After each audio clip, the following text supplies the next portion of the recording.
Your first night in the ER teaches you something medical school tried to hide. Saving a life is not always the same as saving the person everyone is looking at. Two patients arrive at the same time. One is screaming so loudly the whole waiting room turns. One is silent, gray, and almost apologizing for taking up space. Every instinct tells you to run toward the noise. Then the senior doctor grabs your shoulder and points to the silent one. In this room, quiet can be the loudest alarm. You wanted to become the kind of doctor people thank with tears in their eyes. The chart records facts.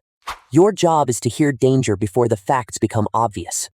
Sometimes the most important decision is not what you do. It is what you refuse to dismiss. Now your words can change the temperature of a family forever. You can be honest and still feel cruel. You can be kind and still destroy hope.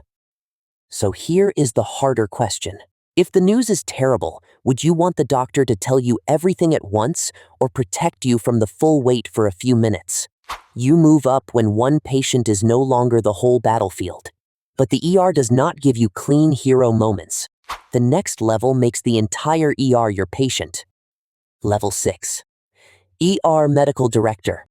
Now you manage a system built to absorb everyone else's worst day. You manage staffing, crowding, protocols, complaints, budgets, burnout, ambulance flow, and the impossible math of too many patients with too few beds. One winter night, every room is full. The waiting room is full.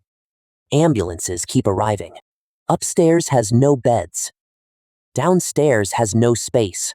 It gives you seconds, bad information, and families staring through glass. A patient thinks the delay means nobody cares, but the truth is worse. Everyone cares, and the machine is still jammed. At lower levels, you fight disease. At this level, you fight bottlenecks, shortages, policies, and delays that look like personal failure to the people waiting.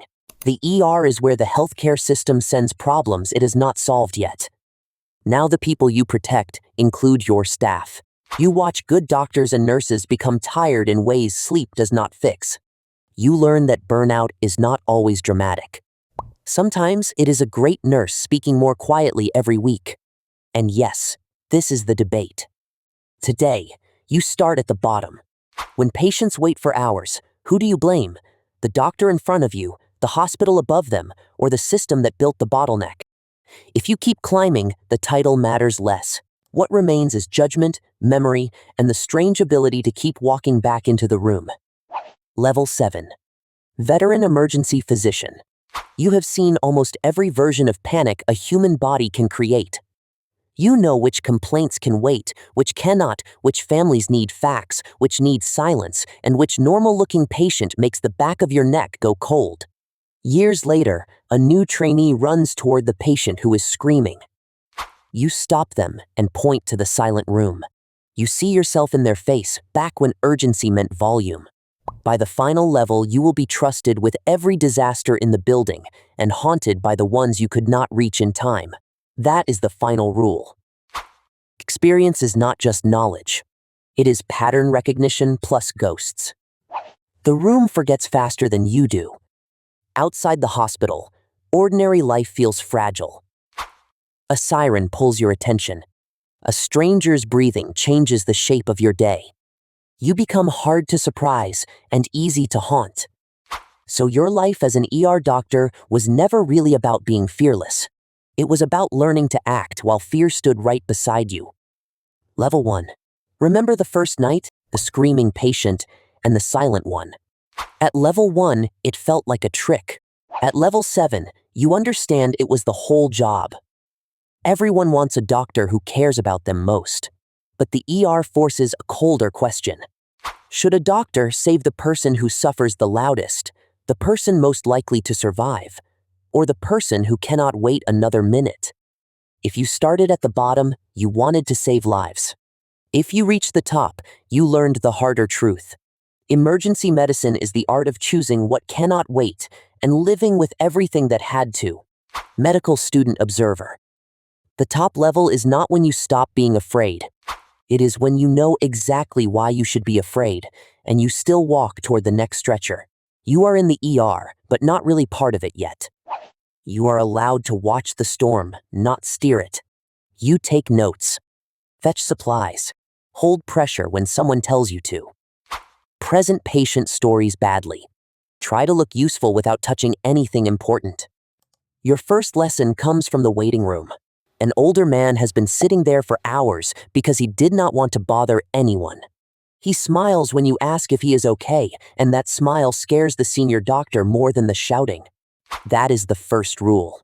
In the ER, polite can be dangerous. Some people minimize pain because life taught them not to ask for help until asking is almost too late. You thought you were learning diseases. Sometimes, you are learning all the ways people arrive late because they did not think their pain was important enough. You go home and realize normal life has already shifted. A cough sounds different.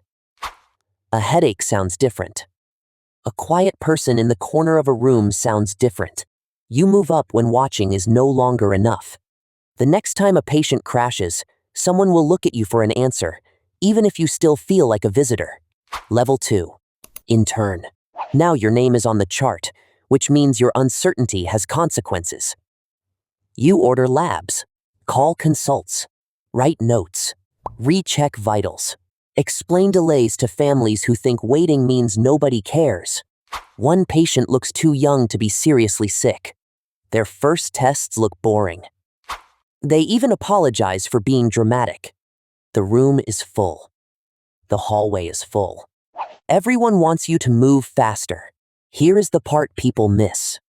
The ER is not only about rare disasters.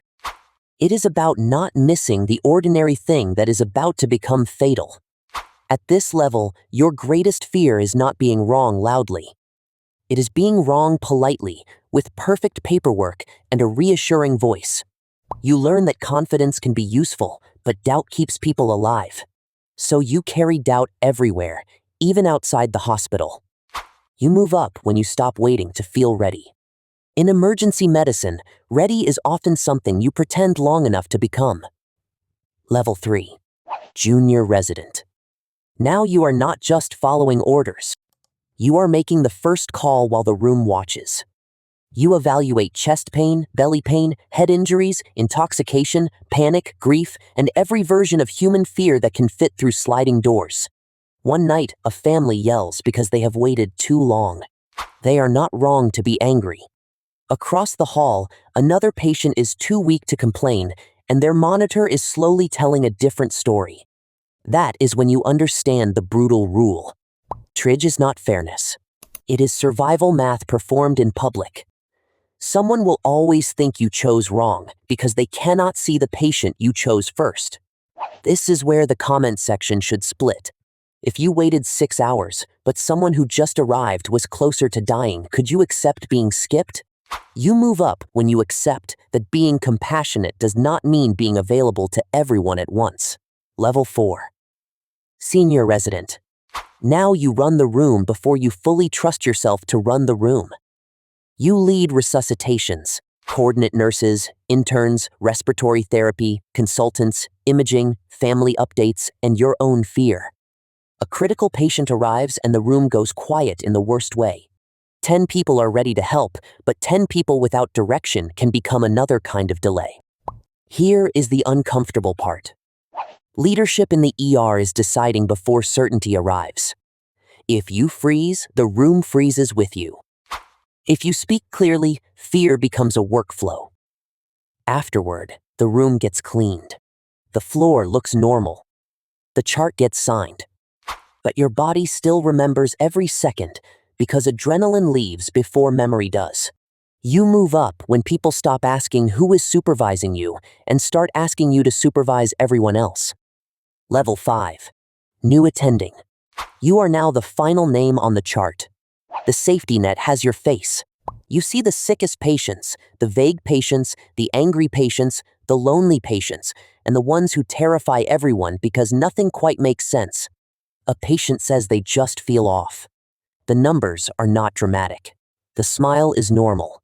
But one sentence in the story makes you stop, and suddenly the discharge papers feel heavier than they should.